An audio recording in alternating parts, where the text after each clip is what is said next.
Good morning, class. We are Team 7, and my name is Miles Dias. I'm here with my teammates Malcolm Alexandru and Adrian Cruz. Our topic today is employers should not be allowed to view your social media accounts. I'll need your attention about 9 minutes, okay? Next slide, please. Some general information. Here's a definition of social media. Social media is websites and applications that enable users to create and share content to participate in social networking. And our friend Rick.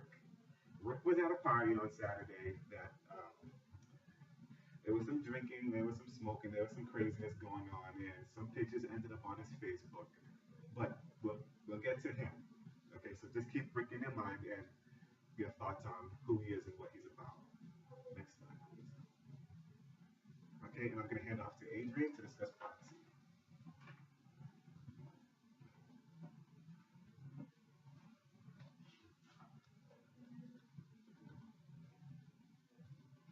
First off, let's start off with privacy issues during interviews with your interviewer who could be looking at your social media accounts.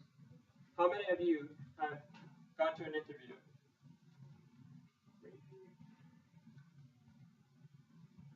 Now, how would you guys feel knowing that your interviewer has browsed through your social medias, knowing that he could invade your privacy and access your ethnicity, religion, sexuality, etc. This could already possibly put you at a biased view.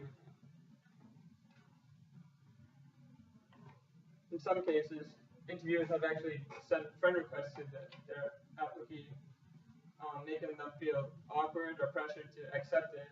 Whether if they accepted it, they would feel that they would be invaded on their privacy, or if they didn't, they feel like it would harm their chances of getting the job. And our third point is Big Brother. In some states actually, some interviews demand access to your accounts, such as like requiring all your passwords to all your social medias and browsing through your messages and whatnot. And in some aspects, they even make you take polygraph tests to make sure you're telling the truth behind everything. And I'll pass it on to Malcolm. We'd like to talk to you guys about the judgment factor, which is always an issue when it comes to employers looking at your social media sets. Now, the interview. 3 things are on the employer's mind during the interview. 1, will the candidate be able to do the job?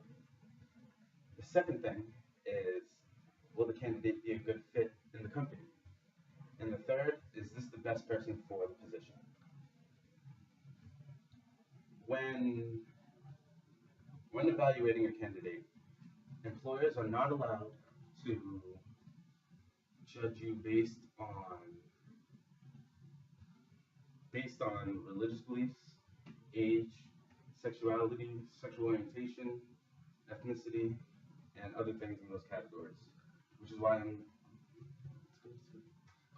on your job application, you can choose to not actually include that information. Because, yeah.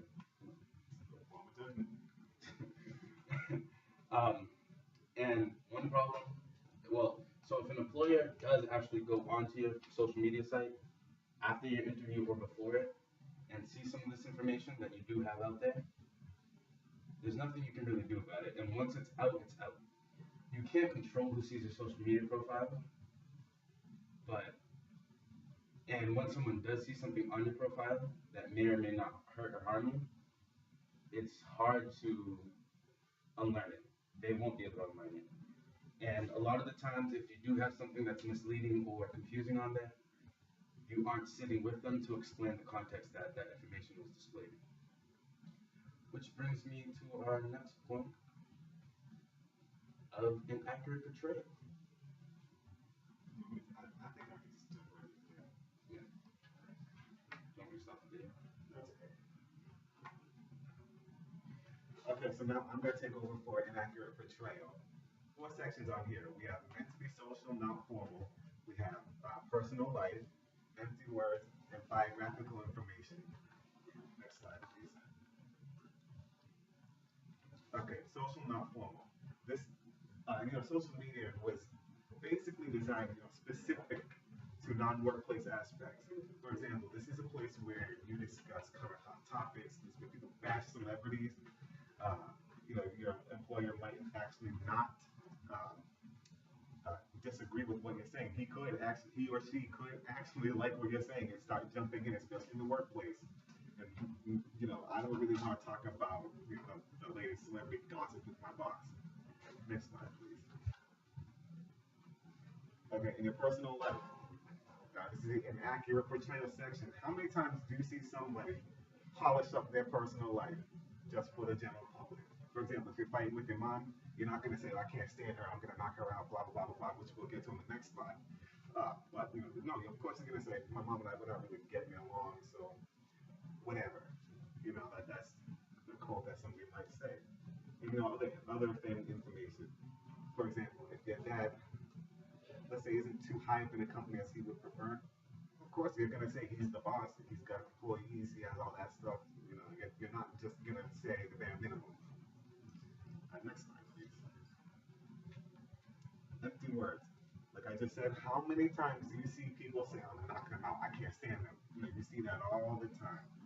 They're not really going to do it, but they'll put it on their Facebook or their Twitter or their Instagram. There's another aspect is silly pictures. You see that all the time. I do it, they do it, everyone's got it. My last bullet point here is heat of the moment items. Such as anger, there's goofiness, you just have uncensored, unfiltered thoughts that probably shouldn't be out there, but you didn't take the time to think about it in that moment. Next slide, please. Okay, and biography information. Now, this I'm going to focus on lifestyle. Again, people like to lie about these things. Well, not necessarily lie, but budget. For example, your hobbies.